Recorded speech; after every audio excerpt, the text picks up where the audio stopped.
My dear friends, we will start the second part of this webinar, the best of ESC Wave 4. This part will include four of the interesting trials that were presented at the European Society of Cardiology meeting at 2021. I will start sharing my screen now.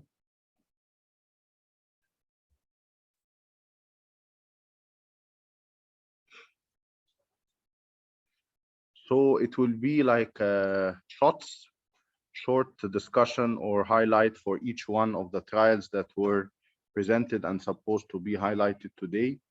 The first one is a very interesting one, influenza vaccine in acute MI patient, or known as the IAMI trial. This trial was actually halted and stopped due to the COVID attack. But until it was the COVID started, they recruited up to more than 2,532 patients. The message is that the patients hospitalized for myocardial infarction, who to be later vaccinated by influenza, have a lower risk of all-cause mortality, MI, or stent thrombosis in follow-up at 1 year. And the results is that the primary outcome of all-cause mortality, MI, or stent thrombosis occurred in 5.3% of those vaccinated versus 7.2% of those who did not receive the routine yearly influenza vaccine. So the study was stopped. This number was not powered enough to produce a statistical significance, but the number studied of the patient were 2,532, were equally distributed between the two groups, and the primary outcome and the secondary outcomes were both significant between the both groups. The all-cause death, MI, or stent thrombosis as a composite at 1 year was less in the influenza vaccine group versus the non-influenza vaccine group. And the secondary outcomes, the rate of all death was nearly halved between the vaccinated and the non-vaccinated. And the rate of cardiovascular death was 2.7 versus 4.5 in those who were vaccinated versus not vaccinated. So the conclusion of the study is that the influenza vaccine early after an MI in the first 72 hours after primary PCI or after admission of the MI patient, and in high-risk coronary artery disease resulted in the lower risk of the composite endpoint of all-cause death, MI, and stent thrombosis, as well as a lower risk of all-cause death and cardiovascular death at 1 year compared to placebo. So this was one interesting trial that I needed just to give you a screenshot of. The other one also, RIPCORD 2 trial. The RIPCORD 2 trial addresses a very important question, which always jumps to our mind.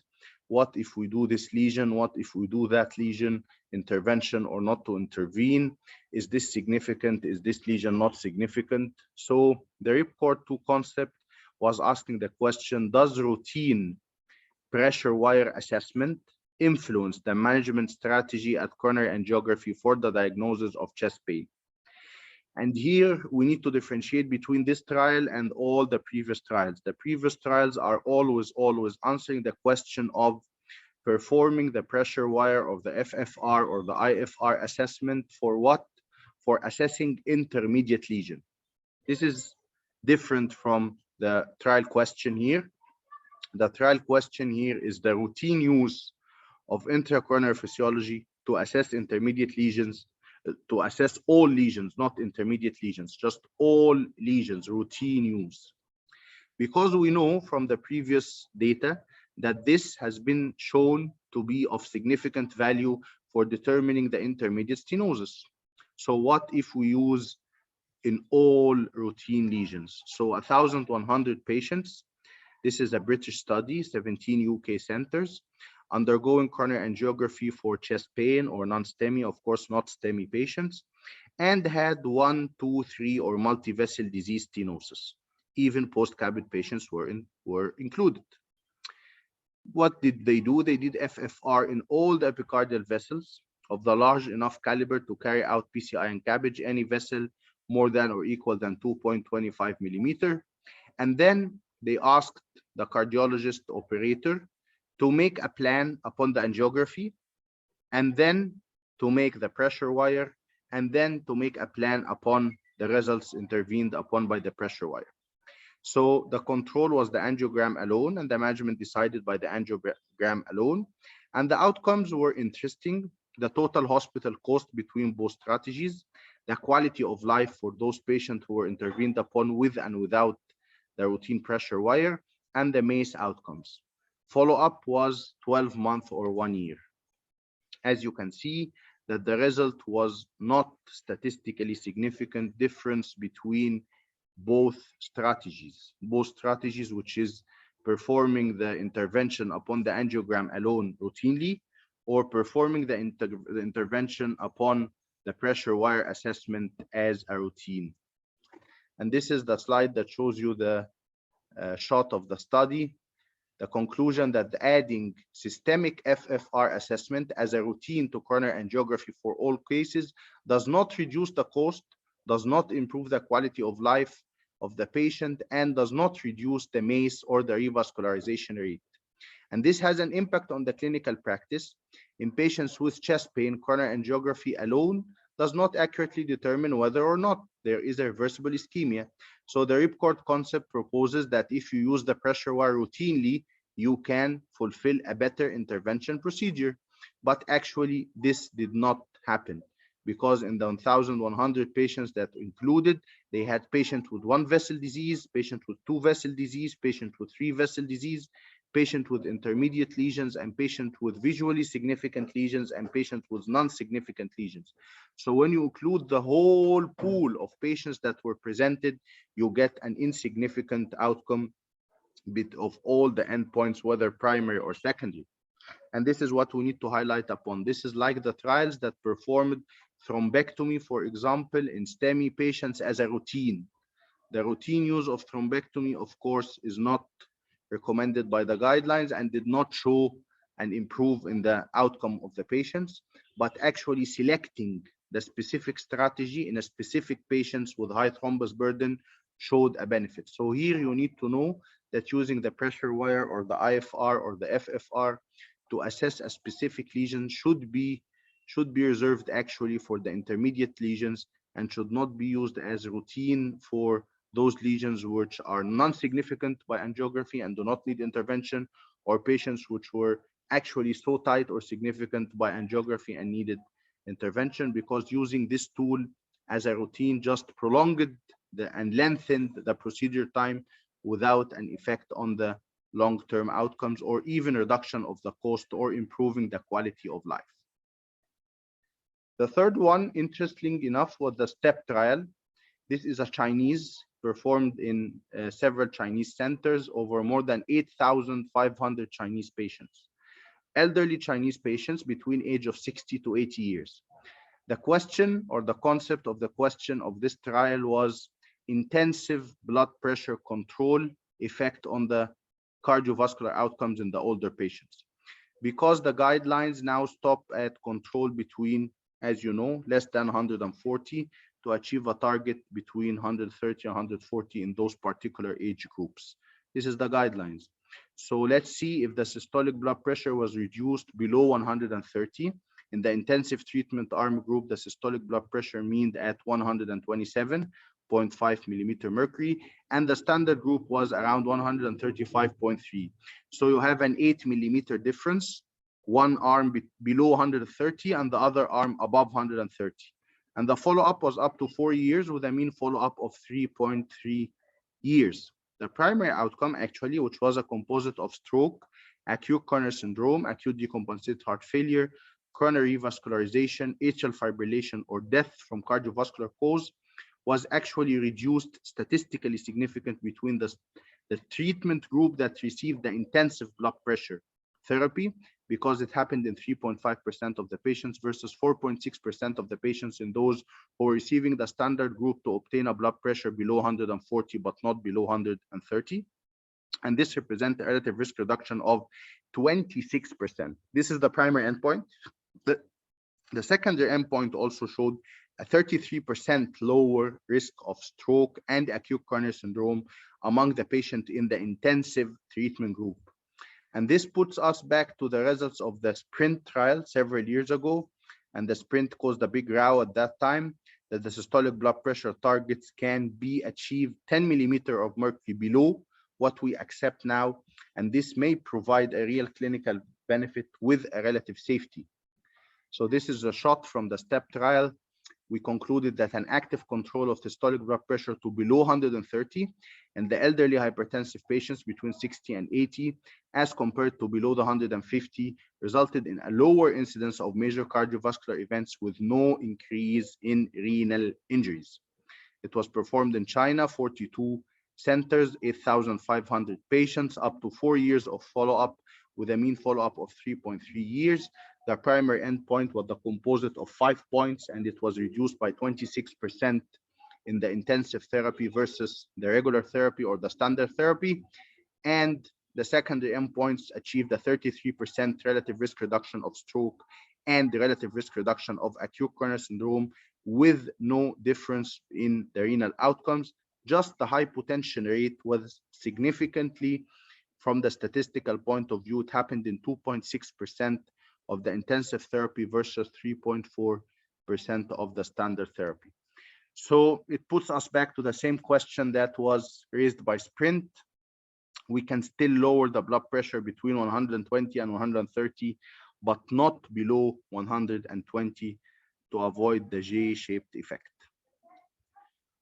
Finally, the STOPDAPT-2 ACS trial. Of course, the question of the era, or the question of the, let's say this is the era of asking the question of single antiplatelet versus dual antiplatelet therapy in all profiles of patients. So we know from the STOPDAPT-2 that in the stable patients, yes, we got a very good outcomes of dual antiplatelet for 1 month, followed by single antiplatelet for the rest of the year. What in the acute coronary syndrome patients? So this is 4,136 patients presented with acute coronary syndrome, intervened upon 1 month DAPT and then 11-month clopidogrel alone versus the control group 12-month DAPT and continue first month and continue for the 11-month, achieving the 12-month DAPT. The outcomes were safety and efficacy. Of course, the safety was bleeding and efficacy was myocardial infarction. So the STOPDAPT-2, regular STOPDAPT-2 trial included 1,148 patients. They were included with the 3,000 patients of the STOPDAPT-2 ACS, achieving the total of the 4,136 patients.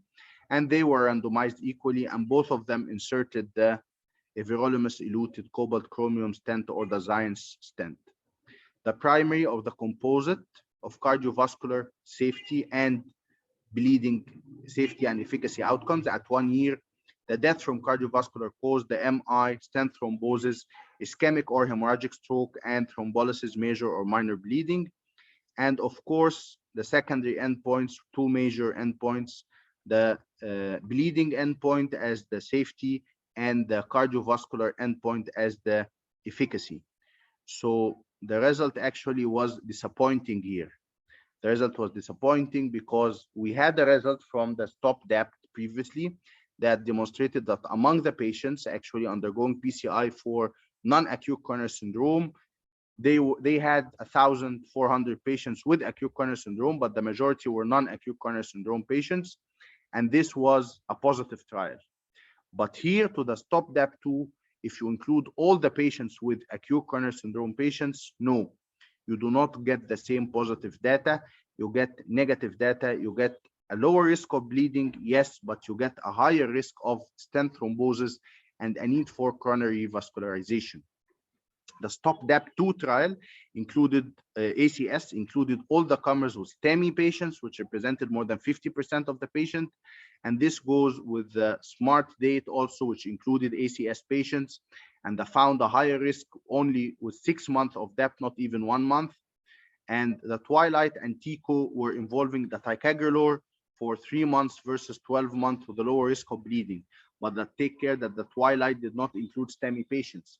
So what we get from those trials is that the more the risk you go, the more the ACS patients you include in your trial, the more the STEMI patients you include in the trial, the more you will need the dual antiplatelet therapy for a longer duration. 1 month is not enough in the STOPDAPT-2 ACS compared to the regular STOPDAPT trial. I will not prolong the presentation more than this. Thank you very much for your attendance and your listening. Thank you so much, dear Zahran. Thanks, Hayes. If I may comment for Yes, the please. STOPDAPT-2 ACS, Yes. because there is something not extremely strange, but it raises a lot of questions. Why in this trial they used clopidogrel?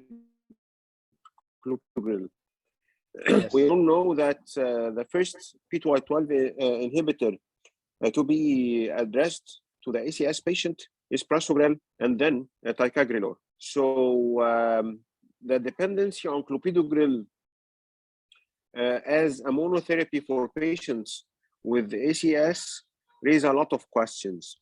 And I think it contributes a lot to the failure of this trial, or to show any benefit. Dependency on clopidogrel is not wise, I think. Because the study design is the same as the study design as the STOPDAPT-2. It's exactly the same inclusion and exclusion criteria, just including more ACS patients. So the STOPDAPT-2 was designed by clopidogrel. So the STOPDAPT-2 ACS was also designed as clopidogrel, and this is why they easily included the 1,150 patients that were included in the previous trial, and they added the new 3,000 patients to reach the statistical power. They already started the trial by clopidogrel in the STOPDAPT-2, and they had to continue by clopidogrel in the STOPDAPT-2 ACS. But the other trials for ticagrelor are there, of course, the TICO and the Twilight, but they did not include STEMI patients. Yeah, I was seeking your opinion. Are you at the same page with me that yes, I know that if they included ticagrelor instead, yes, the results would have been different. And if they included another stent design than the everolimus eluting, like example, the zotarolimus eluting from the Onyx, yes, we have data about the Onyx for the use of 1 month dual antiplatelet only. So the stent itself, the drug eluting on the stent itself is a question, and the P2Y12 blocker used in the trial is also an effective point in the outcomes of those trials. Sure. And for the previous trial in China, the step resembling the sprint trial, I think we're going logic to lower the blood pressure if tolerated below 130, regardless the age. Yes. I think including more patients from the pre-hypertensive category to the hypertensive category, or adopting decreasing the blood pressure to 120, but not below 120, will come upon to be more logic if tolerated. Yes. We're going to the era of lowering the blood pressure and lowering the LDL. This is the upcoming chapter in cardiology. Lower the LDL to the maximum and lower the blood pressure to the maximum. Yes. If I may add. Yes, please. First of all, the record trial about the FFR. This is an extension of that we don't. We shouldn't try to regress in medicine. Medicine is moved a long time ago from one size fits all medicine. Now we're in cluster medicine, and now we are moving to precision medicine. So going back to one size fits all, it does not work. Routine anything in coronary intervention does not work. FFR, hemodynamic support, thrombus aspiration, imaging, it never works. The routine anything, it has to be clustered and tailored to our patient. Concept. Yes. As regards the STEP trial, I just have some consideration and concerns that actually the mean age of these patients were similar already to the SPRINT trial, in the manner that I don't know if it's appropriate to call it an elderly hypertensive trial. The HIVET trial, 8 years or above, is such a trial. But actually, the STEP trial, it's the mean age is below 70, and actually the mean age of the population of the SPRINT trial was older than this trial. I don't know why it was labeled as older hypertensive patients. That is not to say that intensive control does not work, but we should be careful when we are addressing the element of the elderly. The elderly might still have some like peculiarity in their way of how to tackle, but to label someone as an elderly or the group in which we are mostly afraid of intensive blood pressure control is beyond this age group. I think it's more related to the HIVIT trial who addressed specifically patients above 80 years of age. Yes, the HIVIT was hypertension in the very elderly trial, and the definition of elderly is above 80. But this one is in the older hypertensive, so it's the definition is between 60 and 80. So this is the strata of the this is the general pool of our patients immediately in general. Below the 20 years below the HIVIT trial. Yeah. And lastly, I couldn't agree more with the remarks of Dr. Muhammad about how the STOPDAPT-2 in the acute syndrome might have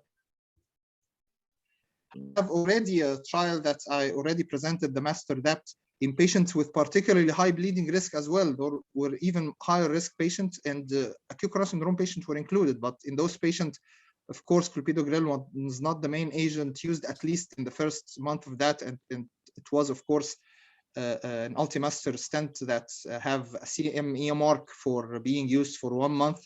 So that might have been the difference. Yes, the difference in the antiplatelet and the difference in the drug eluting the stent. Yeah. Thank you so much. Very much. Thank you so much, Dr. Mohammed Abshafi, for joining us today. Thank you so much, Dr. Haitham Suleiman, for involving yourself despite you are busy. Maybe you would like to conclude this session, Dr. Haitham. Thank you so much, dear Dr. Muhammad. This was a very, very interesting and a very compact session with a lot of information. First was the pickups of the pacing guidelines by the European Society. Dr. Mohammed Abshafi tried to pick up the clinically oriented recommendation of the new guidelines, which is very, very tough. And second, Dr. Muhammad Zahran showed us 4 very interesting the MI patient with the influenza vaccine. These are vulnerable patients, but unfortunately,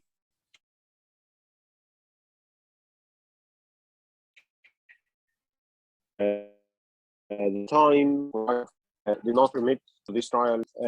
What I call a routine trial is the routine use of FFR, and like any routine trial, it failed in its aim. The third one is a model to lower the blood pressure. As Dr. Muhammad mentioned, this is the lower era, lower blood pressure and lower LDL. So, and it should be. And the last one is depending on single antiplatelet agent in acute coronary syndrome patient, which again was logical to fail because we used the least potent P2Y12 inhibitor and not very suitable stent design. So this was very, very interesting and rich of information wave of the CEC. Thank you so much for being with us and looking forward to see you in other waves and other indications. Thank you so much.